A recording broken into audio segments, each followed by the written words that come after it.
not only Michigan, to the world.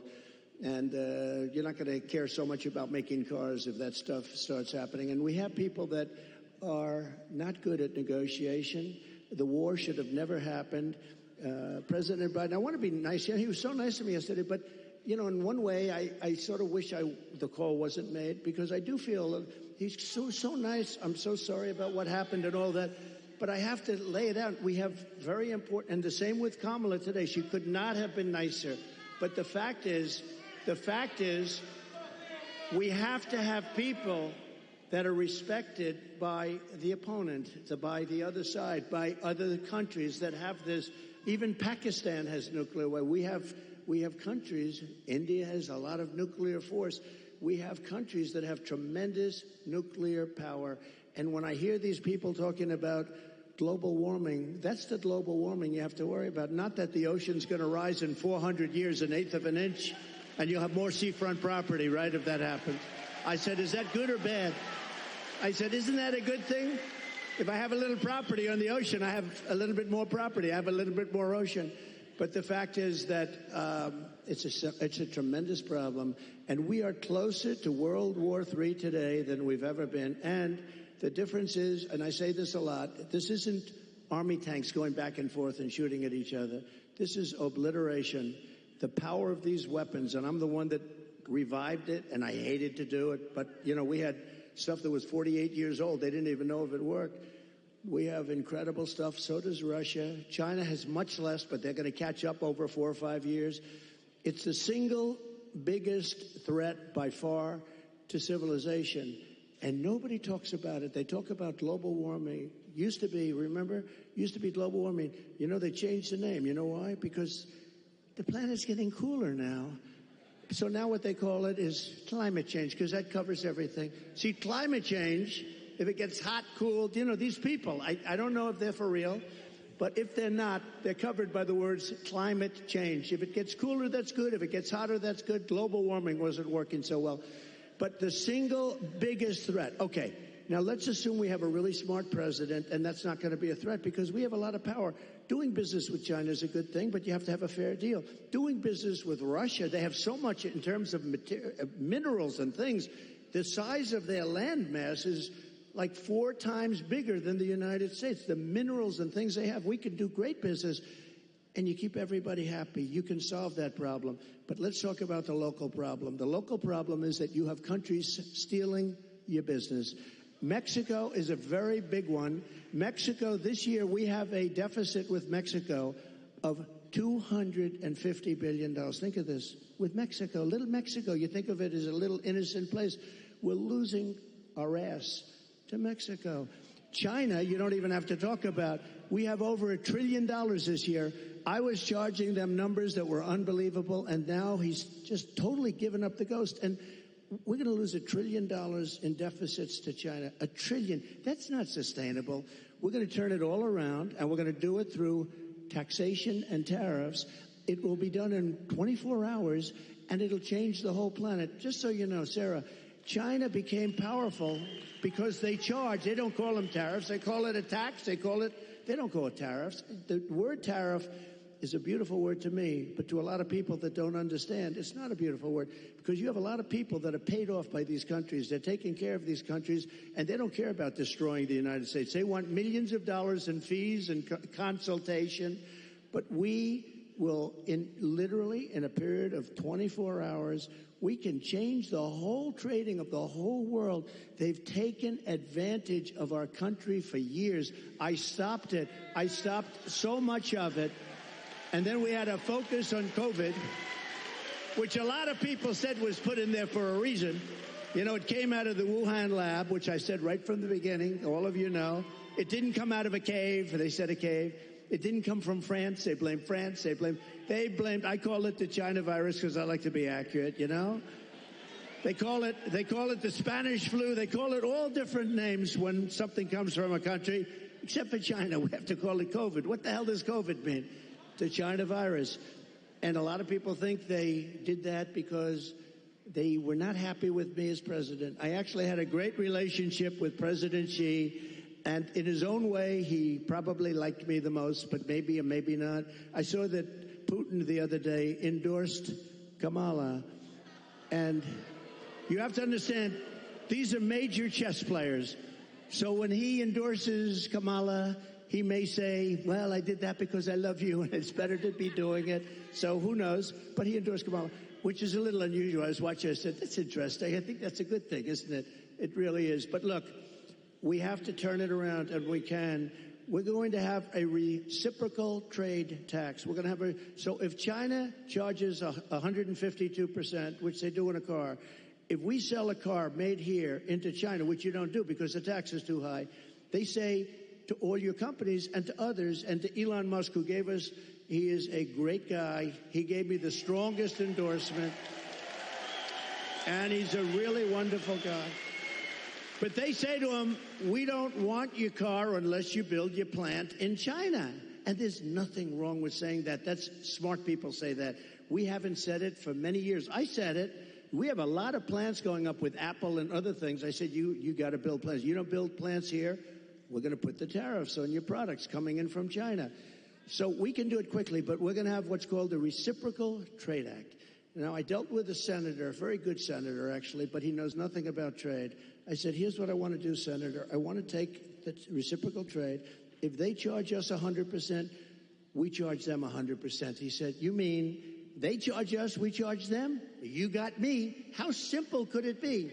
It was sort of cool because he doesn't care. He's a senator, doesn't care about trade, but, you know. So we're going to call it the Trump Reciprocal Trade Act, or I'll leave the name Trump off as long as we do it. So when India, which is a very big abuser, he happens to be coming to meet me next week, and Modi, he's fantastic. I mean, fantastic man.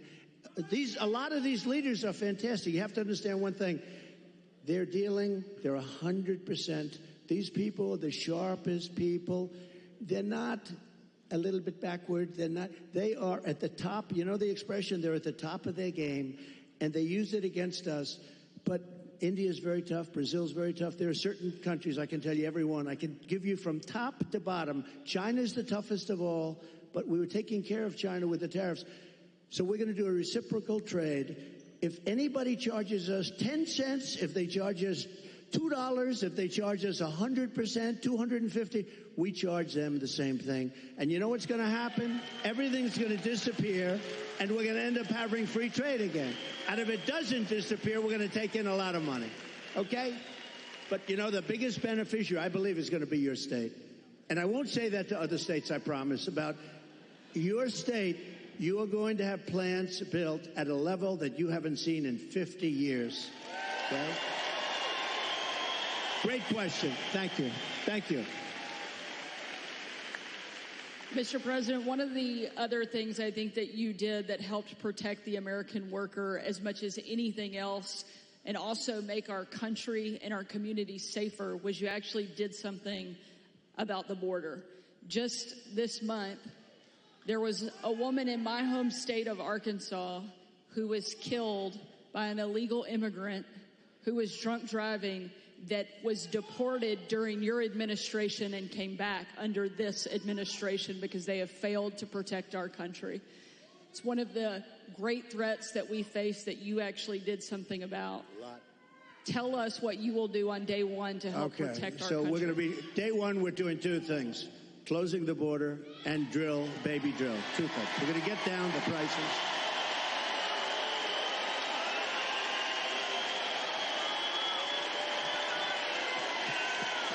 Thank you.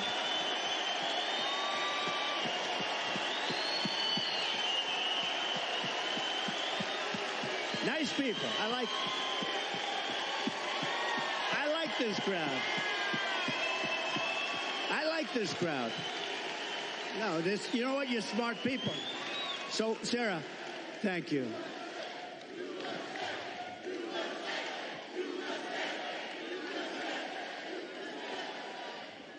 So,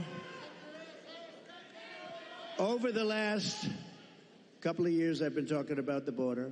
I got elected in 2016 because of the border. But that border was peanuts compared to what this border is. That border was like a safe border compared. And I did it. I did a great job. And it also includes drugs, came to, much lower. Look, unless you have the death penalty for drug dealers, you'll never get rid of the drug problem. Put that through your head, okay? Put that through your head. And I don't know if our country's ready for it. When I was with President Xi, and again, until COVID, I had a great relationship. Once that happened, I really didn't want a relationship because $60 trillion, millions of dead people all over the world. I was not exactly thrilled with him. But before that, I had a great relationship. And I said, do you have a drug problem? No, we have no drug problem. Oh, how come? Death penalty, immediate. I said, what does that mean, immediate? Immediate. We have what's called a quick trial. You know what a quick trial is? Like in one day, the trial is over. Over here, it'll be 25 years. They'll get some nice liberal lawyer, and they'll have it tied up for 25 years. The guy dies of old age. So, but they have a death penalty. In Singapore, they have a death penalty. In a lot of countries, they have a death penalty. You sell drugs because the average drug dealer kills during his or her life 500 people. The average one. The big ones, much more. But when you hear that, when people start to hear that, and I set up blue ribbon committees, I put, nice people, dilettantes from New York and from Los Angeles, people that know nothing about drugs, and they're dealing with very smart people. These dealers are smart as hell, they're tough as hell, and they make a fortune. They make a fortune. And if you don't have the death penalty for drug dealers, you're just wasting your time. Now, we can keep it down, and we can do better than we're doing now, and a lot better than we're doing now, because what's happening now is out of control. But we had the lowest human trafficking, mostly in women, I hate to say, mostly in women, but we had the lowest human trafficking in 32 years. You know my favorite chart, the chart I put down. When I look to the right, that'll be my all-time favorite chart in history. That was basically a chart showing what a good job I did on immigration.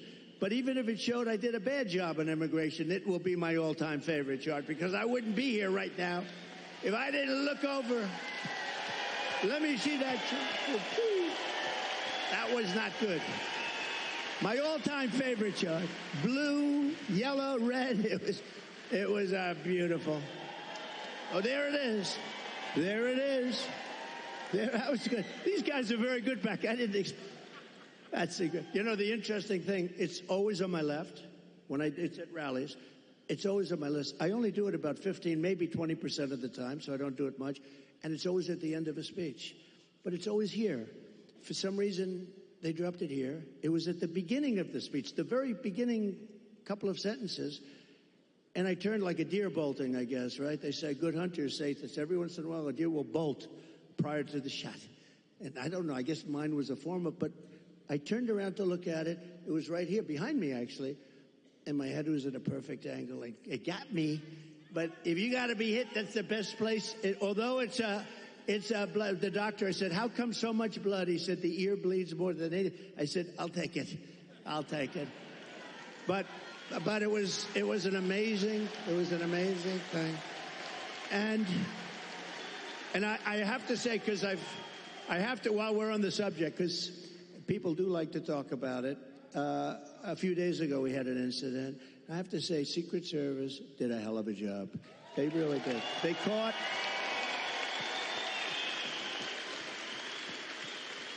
one of the gentlemen one of the agents was walking a couple of holes in front, and he saw a rifle, AK-47. That's serious stuff, right? You know more about that. My sons know more about this stuff. But AK-47, that's a bad one. The other one was an AR-15. This was an AK-47. And he saw the barrel of the gun coming out from a bush. Can you believe it? This guy was all set. He was all set to do his number. And there was no talk. He didn't say, hello, what are you doing here, please? And he ends up getting shot himself. He took his gun, started shooting him. And this guy ran. No, great job. I don't know if where is he? Not here, right? These guys do a great job. Now, they do need more people, and they've been complaining about that for a long time, but he did a great job. But you want to know another sort of a miracle? So the guy is now running for his life, and he's got a car a block away or whatever. And a woman, this is a woman, not a man, a woman, see? Women are smarter than men. I hate to say. How does that sound? Our great First Lady is very happy now. Let me just tell you, think of this. Who would do this? I actually asked, I was with the sheriff this morning, I was with a couple of people from Secret Service, who would do this? So you now have a man running, not with a gun, he dropped the gun, we found the gun, but he was gone.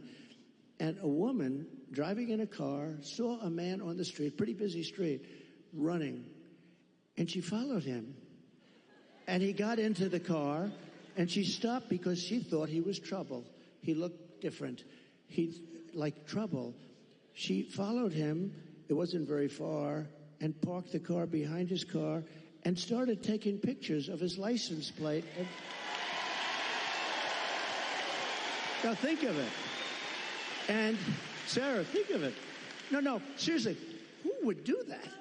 It's the women. Not from good or bad, not from, strength or heroism. No, just you see somebody running. I see people running all the time. And you don't follow. She saw something in this guy that was bad. She may have heard maybe gunshots because there were four gunshots. Actually, the shots, he never got off a shot. The shots were from Secret Service. But think of it. Who would do this? If you took 1,000 of these incidents, would even one person have done it? This woman I haven't met her, but I'd like to meet her. I'm going to meet her, I hope. But think of this. She goes in, she takes pictures of the plate, and then she sends the pictures into the sheriff's office. And the sheriffs are saying, wow, this is pretty amazing. And they were able to get this guy within 10 minutes. They had a high-speed chase on the highway. They got him. Otherwise, we'd probably have an AK-47. They had the camera. He had the whole thing. He was a sophisticated guy. He even had the serial number taken off the rifle, the gun. But think of this. So we'd have all the stuff. But I'd be walking around saying, I wonder where this guy is. Is he in this audience? We would have a maniac out there. This woman was unbelievable. Because I actually asked the sheriff, if it happened 1,000 times, would anybody have done that? He said, maybe, but not much. So she did she was really amazing job. Well, we're glad she did. I think there are a couple takeaways there. One, the women of this country love Donald Trump and are going to make sure we do our part.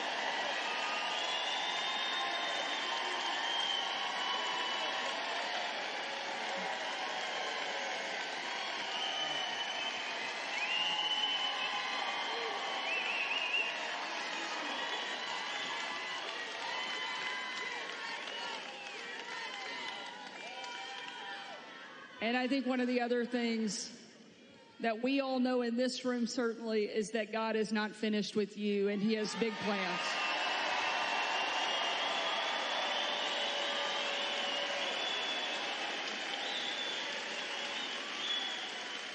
Sarah, I just want to say one thing. So when I heard about this tonight, I said, so where am I speaking? Michigan, good. I like Michigan. I want to talk about cars. I love talking about the cars because it's so simple. It's so ridiculous that this is happening. You don't want the electric. You do want electric cars, 7%, 8%. Elon makes a great product. But you know what? And I've driven. His car is incredible. Other cars are incredible. But you have a little thing. But you want to have gasoline-propelled cars. You want to have hybrids. You want to have all sorts. They say a new one is going to be hydrogen. Who the hell knows? They said it has a slight problem. It blows up. And if you're in the car, that could be a little problem. But you want to be able to have whatever it is, whatever the market is and all that stuff. But they said, sir, you're having a town hall tonight. And I said, a town hall? What the hell? They want a rally. They don't want a town hall. Town hall. And I said, so who is the host? Because host or hostess. And they said, Sarah Huckabee Sanders. And I said, oh, that's good. I like that. But I figured, Sarah, I love these rallies. You go and you say, we will make America great. Everyone's going crazy. We had one the other night. But you know what? Can I be honest? This was more fun than a rally today. This was fun. This was good, right? This was very good. We're going to take another question from the audience. Maybe the only job in the country harder than being president of the United States is being a mom, especially under this administration, because they're making everything harder. And tonight we have a mom here in the audience, Barbara, that's behind us, that has a question for you. Hi, Barbara. Hello back there. Thank you.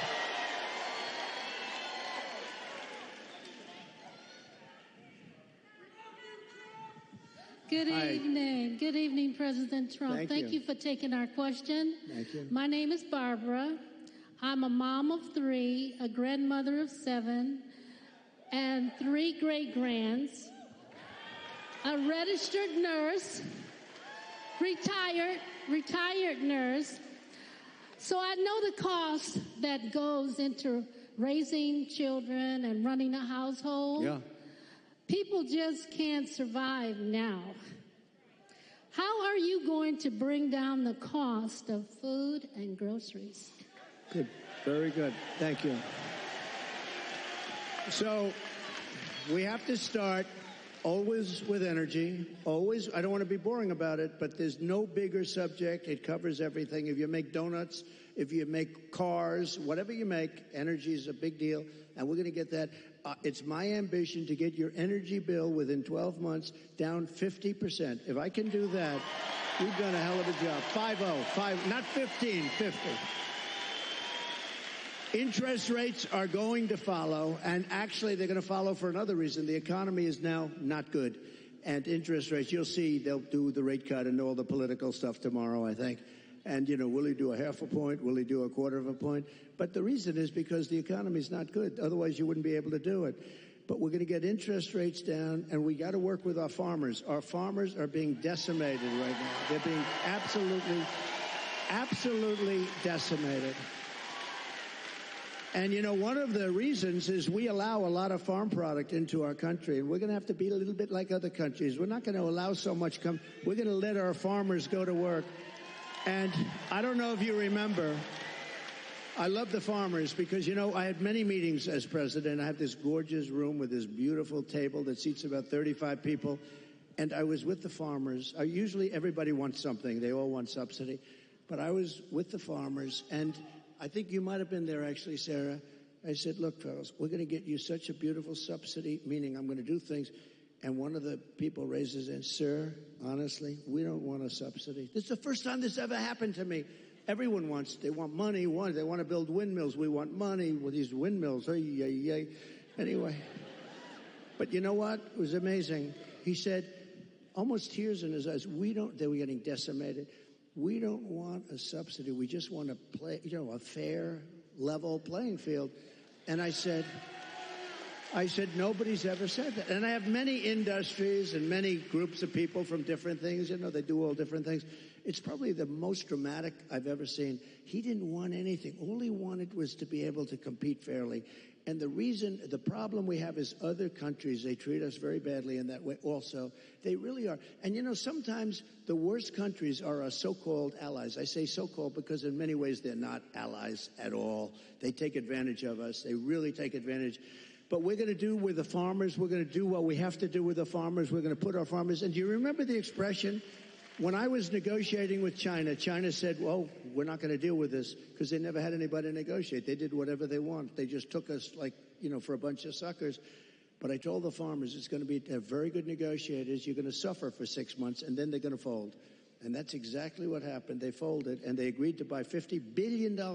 You might have heard the story. I said, how much? I went to the Secretary of Agriculture. How much did they buy?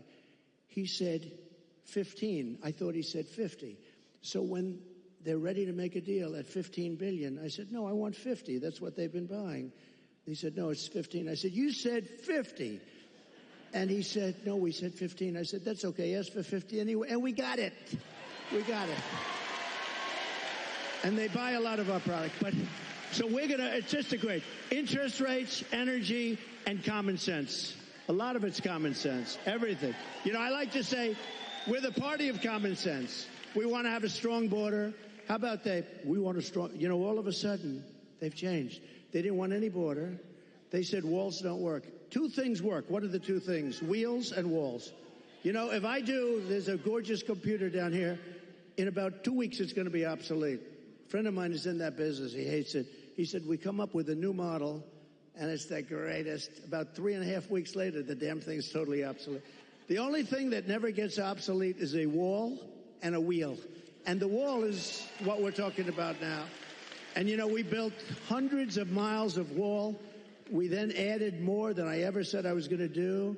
And then we had that bad election result, that disgusting result. And they never put it up. You know what they did with it? They sold it for 5 cents. And it was expensive wall. It was exactly what the Border Patrol wanted, with the anti-climb plate on top, which I always hated because I didn't like the look of it. But, you know, they demonstrated it. We had mountain climbers and a couple of drug climbers, too. These guys are amazing. They put 100 pounds of drugs on the back, and they go up the wall like it's nothing. But they couldn't get over the plate. So all of a sudden I said, okay, I'll put the plate on. I didn't like it. I liked it better without the plate, but it didn't work quite as well. So this is what we did. We had it. We had the best. We had a thing called Remain in Mexico. You don't have to be a genius to know Remain in Mexico is a very good thing. And you think that was easy to get.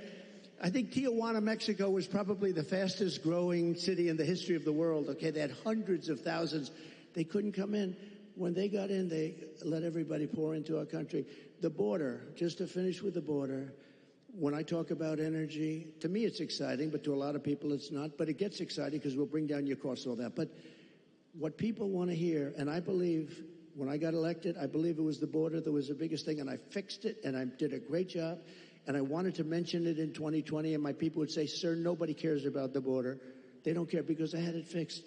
Now I got to fix it again. I believe the border is of the greatest interest. When you look at what's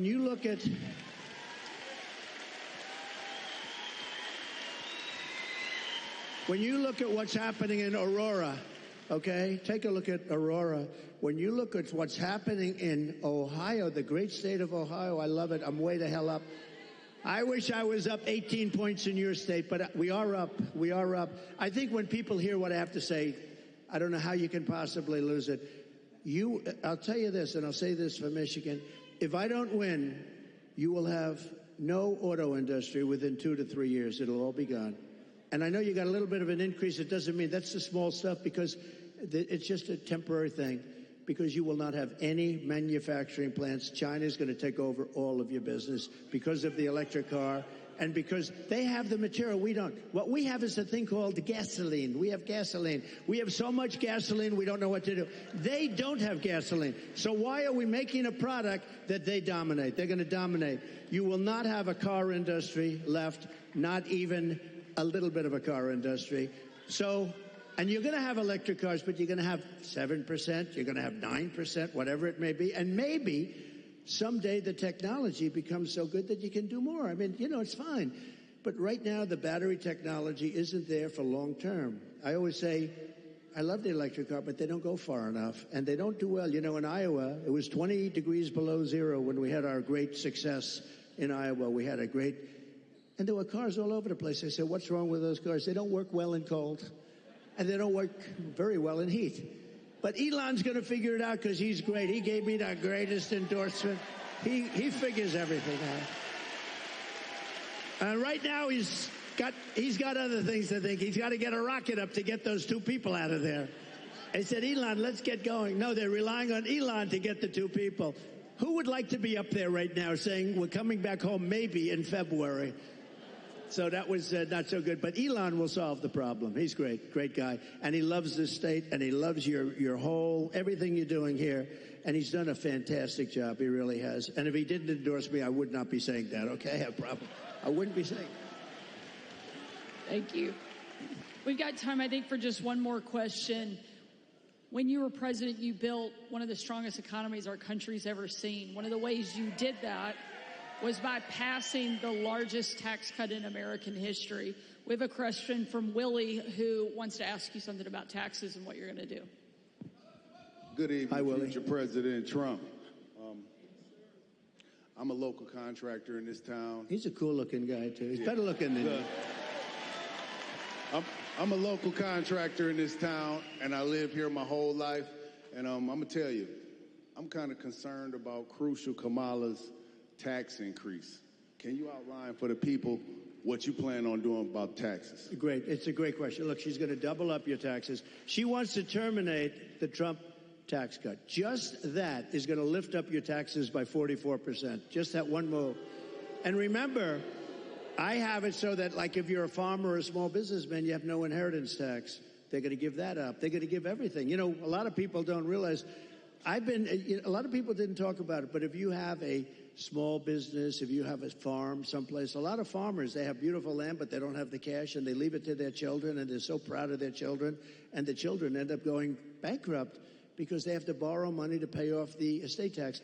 There is no estate tax, and that's something that nobody even talks about, but that's saved a lot of families from having to sell their farm or losing their farm. But she's got one thing that's incredible, an unrealized capital gain tax. That will drive every business out of the United States. So what that is I don't know how they can possibly administer. The only ones that are going to make money are appraisers and accountants. So they're taking a business, might have not a lot of money, but it might have great land, and they're valuing it, and what was it this year compared to next year? You got to put down a value, and then you got to go out and you have to pay tax, even though you haven't sold anything. It's the craziest thing I've ever heard, and I don't know how any rich person or any person that's in business can even think of supporting her. It's the craziest thing I've ever heard. So, and they're going to raise the capital gains tax, Willie, a lot. Now, as far as regular, people are going to have to pay a lot more tax. Your taxes, she said, 70 to 80%. Some people will pay 70, 80%. You have to understand, a lot of these people are international business people. A lot of these companies are international. They don't care if they're here or someplace else. They go for the best deal. They go for their shareholders. If they raise the taxes like that, they go to other countries. You know who got a lot of our companies is Ireland. Years ago, they took our pharmaceutical industry because they gave them a better deal. They will leave our country. They will leave all those jobs that we created. And I want people to pay fair taxes and all of that. But she's going to be raising your taxes to 50, 60, 70%. And it's not sustainable. And even for the companies, if they have to pay too much, they're going to leave the country and you're not going to have any jobs. So we have to be very, very careful about it. We have to be very, very careful. And I have to tell you that this has really been an honor. This will be the most fun of any state because we're going to bring back an industry that you can do it. You know, we're going to bring back an industry. And mark my words, if for some reason some tragedy happens, because it would be a tragedy beyond the auto business for the whole country, I really believe that. If a tragedy happens and we don't win, there will be 0 car jobs, manufacturing jobs. It will all be out of here. And that includes South Carolina. That includes other places that are competitors of yours. You won't be making cars here anymore. You won't be making anything in our country anymore. We're going to bring it all back. But the one, and I say this, and I said it to another state the other night, and I said, this is not a good thing to say to another state, but I said, Michigan's going to be the most fun because you're so set up for greatness. All you need is somebody smart at the top to say, you can't flood our market with cars. You just can't do it. And if I say you have to pay 100%, you know China pays a big, but I didn't do the big number yet. But if I say you have to pay 100 or 200%, it doesn't matter because I'm going to say, second sense, I hope you don't mind this. However, if you build your plant in Detroit, or if you build it in Michigan, or if you build it anywhere in the United States for that matter, it seems to be the right location, but we're going to have more fun. So I'm telling them about Michigan, and I'm saying, you know, the story's getting a little bit long because I'm talking about Michigan. I happen to be in another state, but everybody loved it because they know you. You're recognized for this. We're going to get, now, they go from paying 100% tariff to paying nothing. All they have to do is build their factory and spend their hundreds of millions of dollars in your state. This will be like taking candy from a baby. It'll happen first, and you get the credit. I'm going to give you the credit.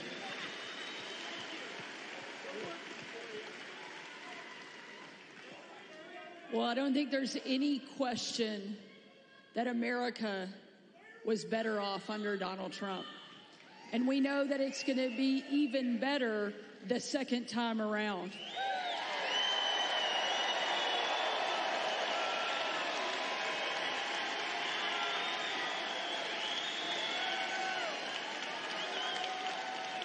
Before tonight, I knew you were going to win the presidency. I had no doubt. Arkansas is going to come in huge.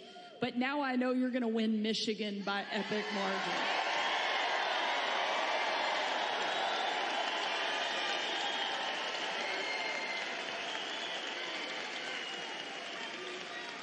Ladies and gentlemen, we need you to show up.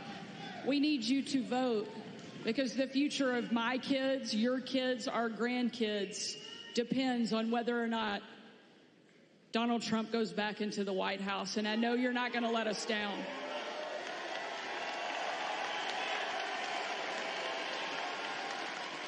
More importantly, I know President Trump is not going to let us down because he's shown us time and time again that no matter what comes at him, no matter what the left throws at him, he's going to get back up and keep fighting for this country that he loves so much.